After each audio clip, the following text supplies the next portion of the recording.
So we're in a series called Christmas Wonder, and we wonder about a lot of things, don't we? We wonder about things on the daily. Some of you are wondering where you can find a light-up kitty onesie. Some of you are wondering that. I can just see it in your face. After Brady was up here, you've kind of got kitty jumpsuit onesie, light-up onesie envy. I just see it. You're wondering that. You know, one of the things I was wondering this actually yesterday. I wonder why it's so hard for me to make the right food choice even though I care so much about my health. Can anybody relate? I mean, my mirror reminds me on the daily, bro, you need to care, right? But yet I struggle. I'll just be honest, like if you opened up my console, Sarah, plug your ears. If you open up my console on my truck right now, you're going to find Christmas peanut butter cups. Come on, you're going to find some peppermint patties, York peppermint patties. You might even find some like peppermint bark. Any peppermint bark fans out there?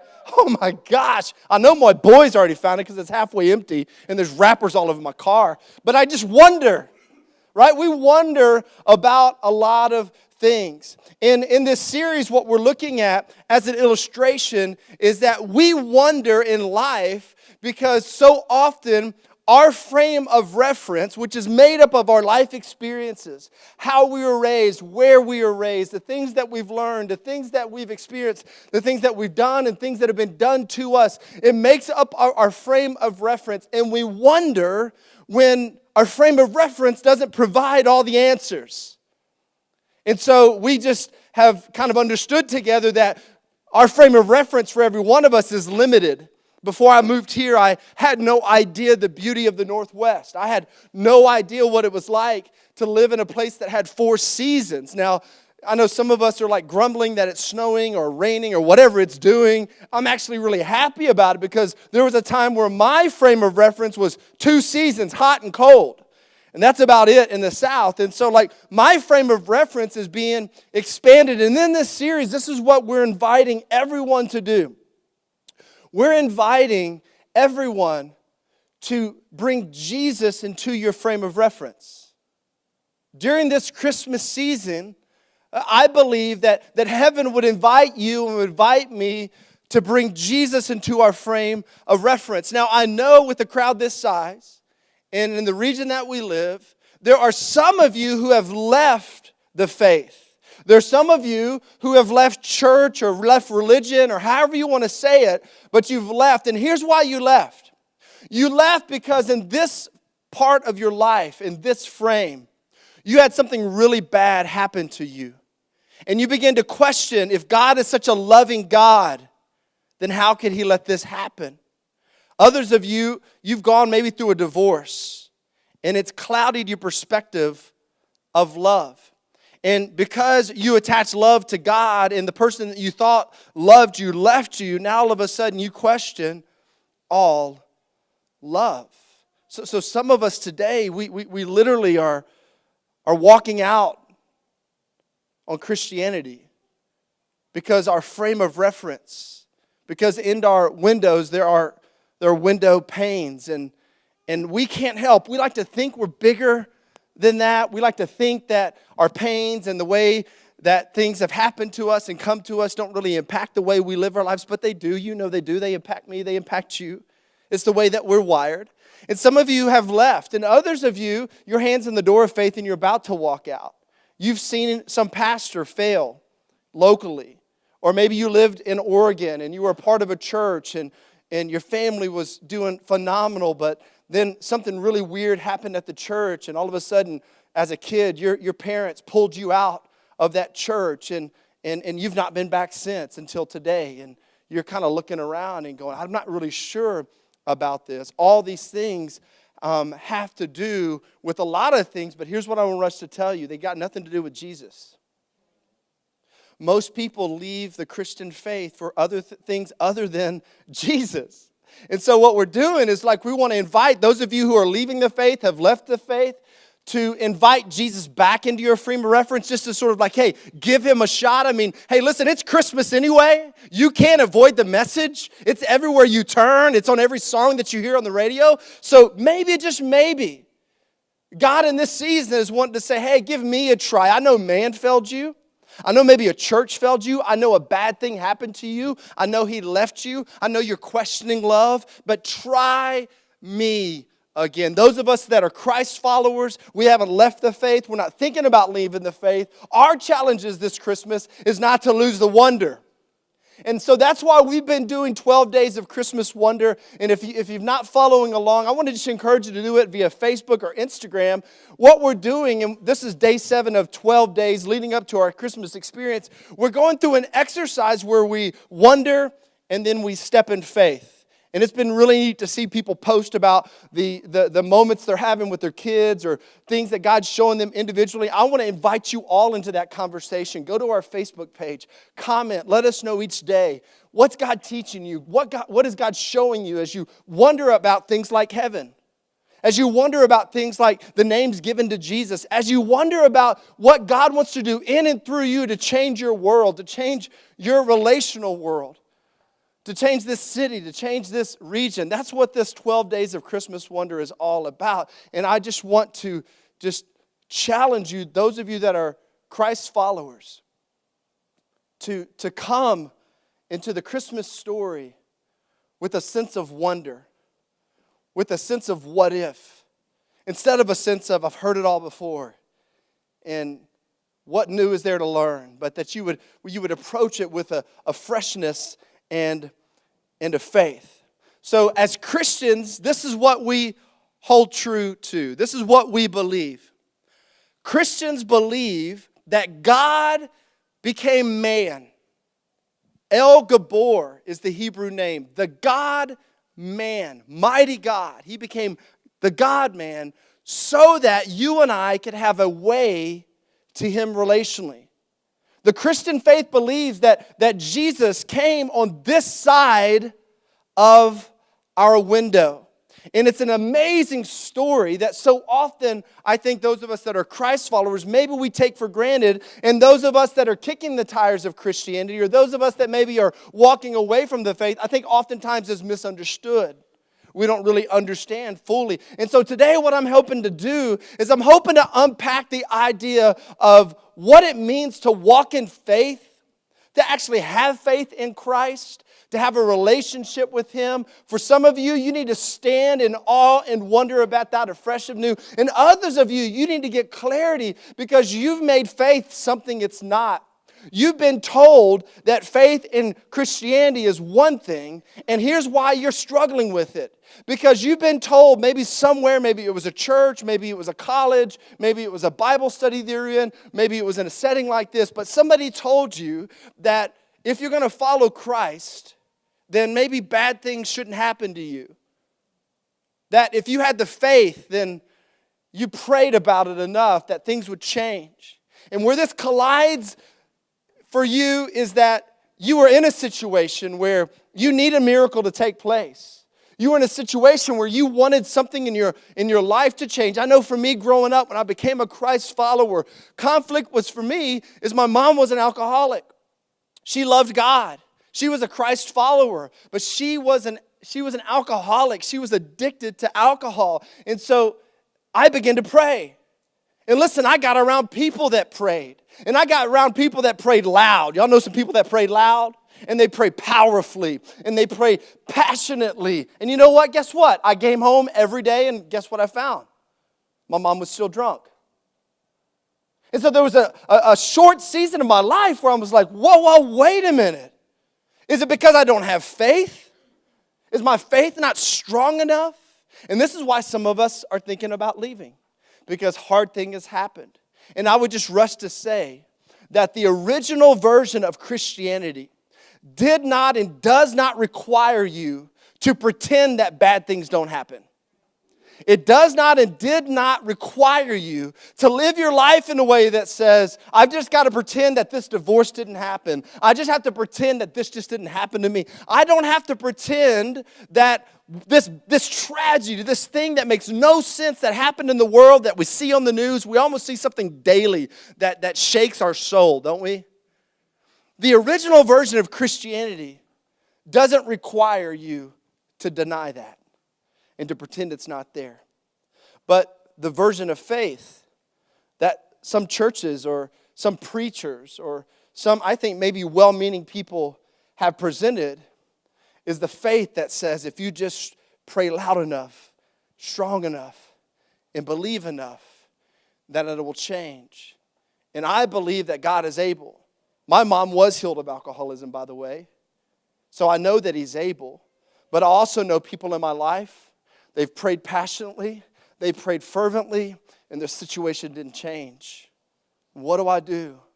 What do I do with that? You see, I think that the wonder of Christmas, it's got to begin with us truly understanding what faith is all about. And so if you think about just even the history and what the Bible gives us, I mean, just great stories of people struggling in faith and growing in faith. Think about this. Think about Moses. Most of us know Big Mo, right? If nothing else, we've seen the Prince of Egypt Disney movie. You know, we know a little bit of the story. But Moses and the people of Israel experienced God do miraculous things. I mean, you had, the death angel, the first Passover. You had the 10 plagues and how God delivered, His people from the hand of Pharaoh. You have God splitting the Red Sea, a miraculous moment. You had God, making it rain, quail and manna and providing. You had God coming through on a promise of a promised land like over and over and over again. You have God through Moses coming down with 10 commandments. Like what a moment that must have been. And so you have these incredible faith moments where God proves Himself. He shows Himself. But yet what do the Israelites struggle with? They struggle with the same thing that you and I struggle with. Faith. And here's why we struggle with it. Because even though God continues to reveal to us Himself over and over and over again, and even though God has never ever forsaken a promise, when bad things happen, it still requires faith. And that's where it gets shaky for us, because not all of us really understand what faith is. So let me rush to say this. Let's talk about what faith is by telling you what faith is not, okay? And I'm going to set some of us free here today. And I believe that today, for some of you, some water that has always been muddy in your walk with God is going to become clear as you get clarity of what faith really is. Listen, faith is not a force or a power. It's not this idea that if I just have enough faith, then I can get God to do something that He wouldn't normally do. That if I can just muster up enough faith, if I can pray enough, if I can pray in such a way that the veins pop out of my neck, if I could just say it right, there's just like this force, this power that I can evoke and call down, right? And in my life, I had people in my life and around my life where they had what I thought was extraordinary faith. And I thought even early on in my walk with God that I had extraordinary faith, and I was praying and I was praying and I was praying emotionally. I was praying what I thought was powerfully, but yet every day my reality didn't change. It changed one day, but it didn't change in the moment. And so we've got to just know that faith's not a power. Faith is not this force that you can call on. God's not like your cosmic vending machine where you just sort of kind of like, if you have enough faith, if you just get it right, if your heart's just right, then man, you can pray and God will make it come to pass, Because when faith is that, when God doesn't show up and answer the prayer the way you thought He would answer the prayer, now all of a sudden, what do? Well, I can tell you what you do. You walk away from God. You distance yourself from God. An intimacy that was once close begins to grow distant. And that's where some of us are. So faith is not this force. Faith is not this power that we call down. Faith is also not a formula. There's a way that I think at times faith is presented as only like the spiritual gurus got it. Kind of like little spiritual Yodas walking around. You're like, dude, he must be deep. I mean, listen to the way he talks. And listen to the way she prays. Man, he's got the formula. People will sell you the formula too on TV, won't they? Oh yeah, they'll sell you that formula. Faith's not a formula. It's not a formula. So what is it? It's not something super deep and mysterious that only mystical, deep people have access to. So listen, faith is central. Faith is vital because the Bible tells us that without faith, it's impossible to please God. But listen to me, lean into this, listen. Faith is not the reason we follow Jesus. It's not. Faith is how we follow Jesus. Faith is how we come to God. Faith is how we walk in our daily walk with God. But it's not why. So the question we rush to is like, so what's your faith fixed to? Like, what box have you put God in? That all of a sudden, if your faith's not right, and He doesn't like jump up out of the box when you want Him to jump out of the box. You see the dilemma, don't you? You see, faith is not why we follow, but faith is how we follow. And there's an author in the book of Hebrews. We're not 100% sure who the author is, but this author gives us an incredible definition of faith. And ironically, the definition I'm going to give us is one that some of us have heard other times be taught, and we walk away even more confused. So I hope that doesn't happen today. I hope that by opening up this dialogue again of what faith is and how clear it's explained to us, that we walk out of here knowing that my faith does please God. That I can understand what faith really is and what faith does as it pertains to me relating to a holy God. And so here it is in Hebrews chapter 11. Phenomenal chapter. People call it the faith chapter. It says, now faith is confidence. Y'all say confidence. So faith is confidence. You didn't say that confidently, but faith is confidence in what we hope for. Okay? Most of us understand what confidence is. We know a confident guy when we see a confident guy. We know a confident kid when we see a confident kid. We know a non-confident kid when we see a kid that's not confident. But some of us, it begins to get a little bit vague when we talk about the word hope. And the author of Hebrews is introducing this word hope as a way of describing to you and to me what faith is. Hope. It's hope for. So what is hope? Hope is wanting something to be with no guarantee. That's what hope is. I hope the Seahawks win. No guarantee. Right? There's a record on either side, but I hope this happens. I hope that happens. Okay? We hope all the time. Some of you may be hoping that you get a raise at the end of the year. Some of you are hoping that he asks you out. Some of you are hoping that she says yes. Okay?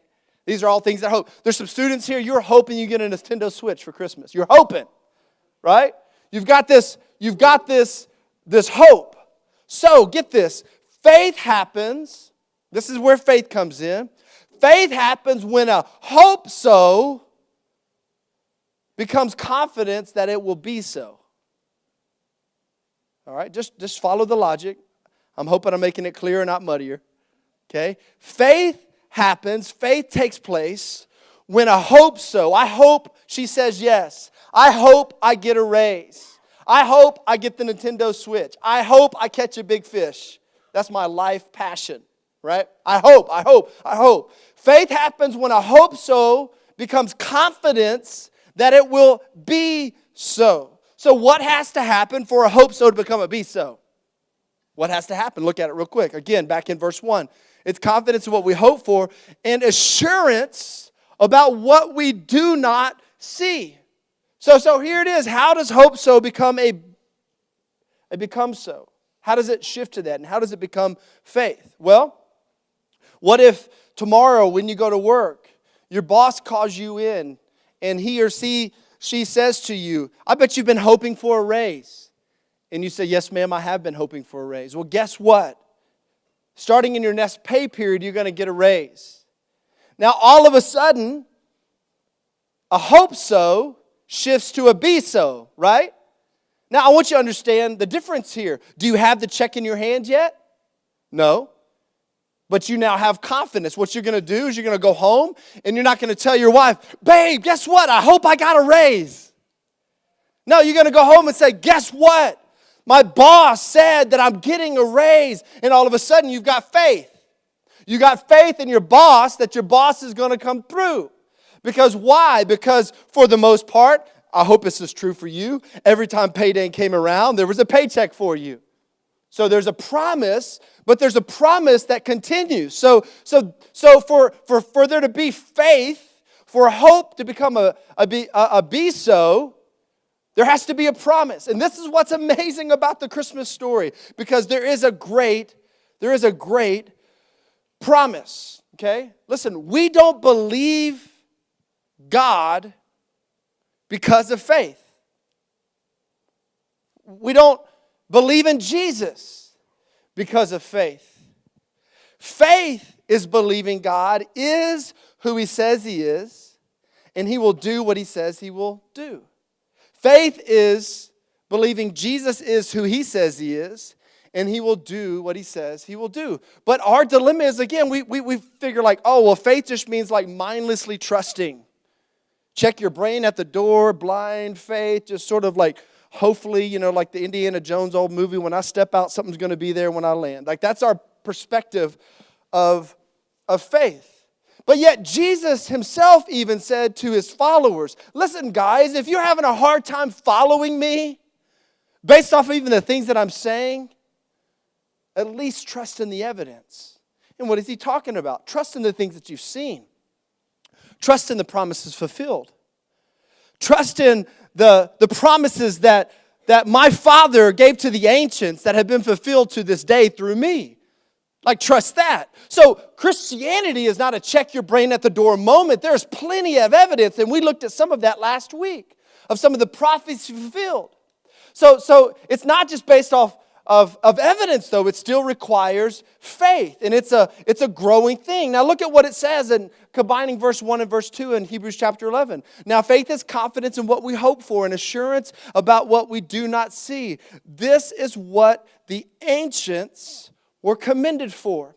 And if you'll read in Hebrews chapter 11, following, what you'll find is the author of Hebrews just rattles off story after story. He talks about Abraham. He talks about Isaac. He talks about all these people. He talks about Moses. And he talks about all these ancients is what he called them. All these men and women of faith that believed in a promise.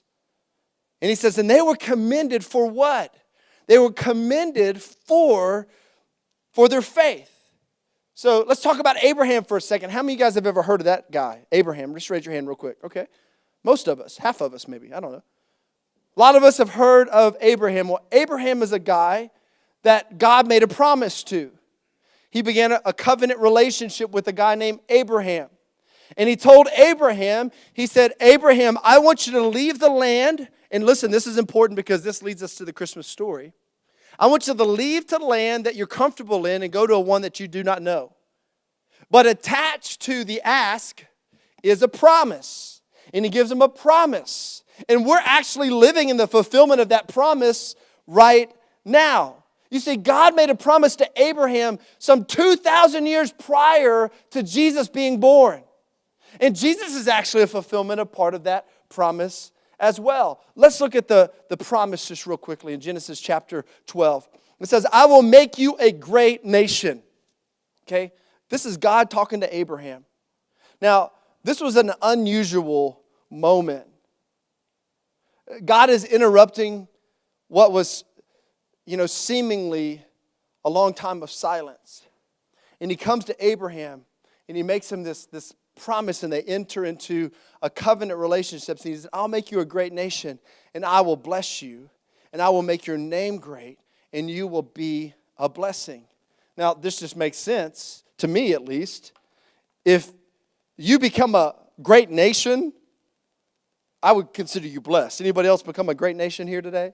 No, no one has. No one ever has, except Abraham. He's become a great nation. So, promise fulfilled. Okay? I'll make you a great nation. I will bless you. He's been blessed. I will make your name great. We're 4,000 years ago when God reached out to Abraham. Most of you know his name. I'd say the guy's name's great. What do y'all say? Yeah, name's great. And then he goes on, and this is where Christmas comes in. This is where the wonder continues for us. And all peoples on the earth will be blessed through you. He'll be blessed through you. And so when Jesus was born in Bethlehem, in this small city, he came to this side of the window, actually as a fulfillment to this promise. And if you read later on in midway of Hebrews chapter 11, it talks about these ancients and how when they had the faith, but they didn't actually see all the promises fulfilled. As a matter of fact, their faith had them on this side. And God made a lot of promises and said they will happen. But here we are now, today, and Jesus has fulfilled the promise that all nations will be made great and blessed through Abraham, Father Abraham, where it all began.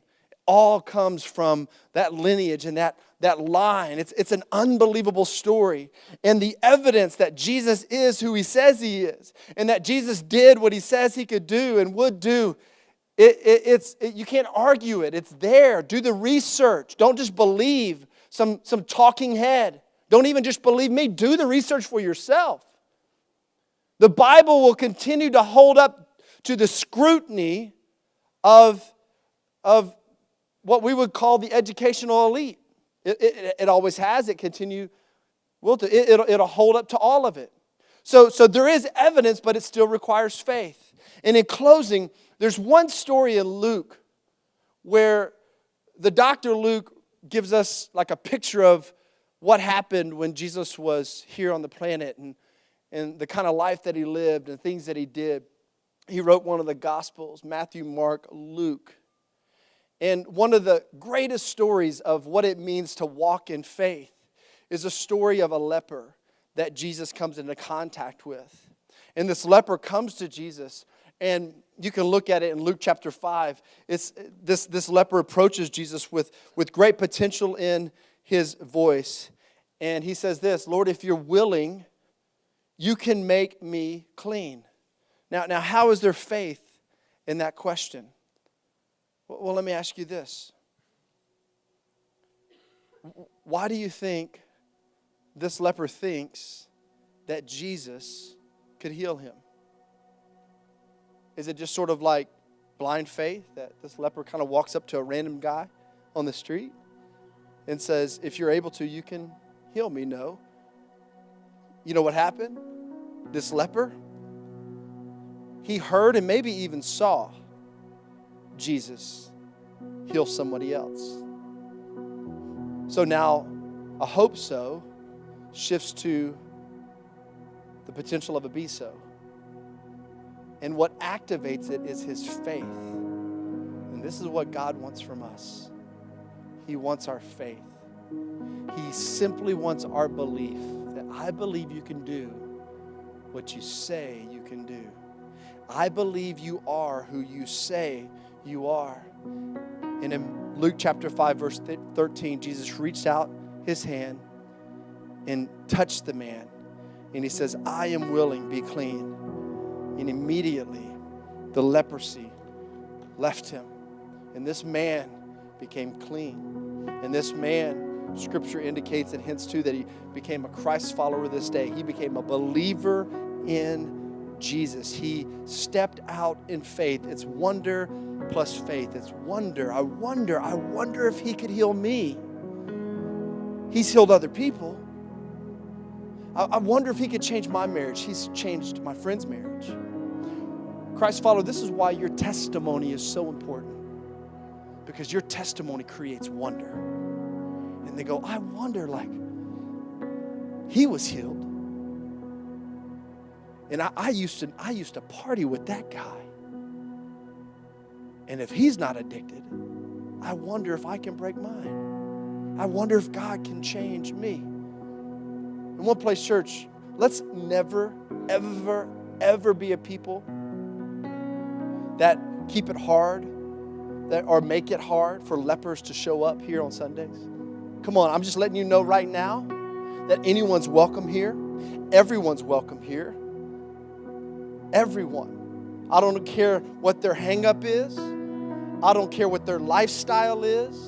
Doesn't matter what you have labeled them, what we have labeled them, what society labels them. Doesn't matter, because that's the same place this leper was. Unclean, very uncomfortable. It would not have been a good thing for him to approach Jesus. He wasn't even supposed to be around normal people. And yet we have people in our life that feel the same way. This Christmas season, they don't feel like they can come to church. They don't feel like their life is worthy enough. And your testimony and what God's done in your life and you sharing and living the light in their lives is what causes them to wonder, and it could be what invites them into faith.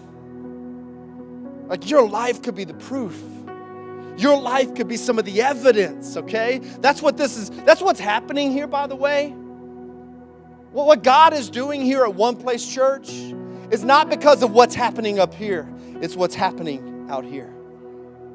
It's what God is doing in and through you. It's what God is doing in and through you. It's the power of your testimony. It's the power of your changed life. It's the power of your life where people wonder, and when they show up, they go, I wonder if He could change me. And here we are, and we're in a moment, and God says, hey, why don't you try it? Step out in faith. And some of you have faith stories, been changed forever, because God touched you in a moment, in a service like this. And in Romans chapter 5, this is what's so great about our faith, is that your faith, there's so much more wonder to it than you thinking that, oh, well, if I have faith in Christ, nothing bad will happen to me. If I have faith in Christ, no sickness will ever touch me. Listen, it's so much more wonderful than that. And Romans says, here's the wonder, that while we were still sinners, Christ died for us. Okay, listen, God didn't demonstrate His love to you in giving you a way to never to have bad things happen to you. Doesn't say that. And God didn't demonstrate His love to you in a way that you're never going to get sick or no one in your life's ever going to die. You know how He demonstrated His love to you? That while you didn't deserve it and while I didn't deserve it, He came to this side of the window. And He died for your sin and mine. Man, the wonder of Christmas. Come on, that's something to celebrate.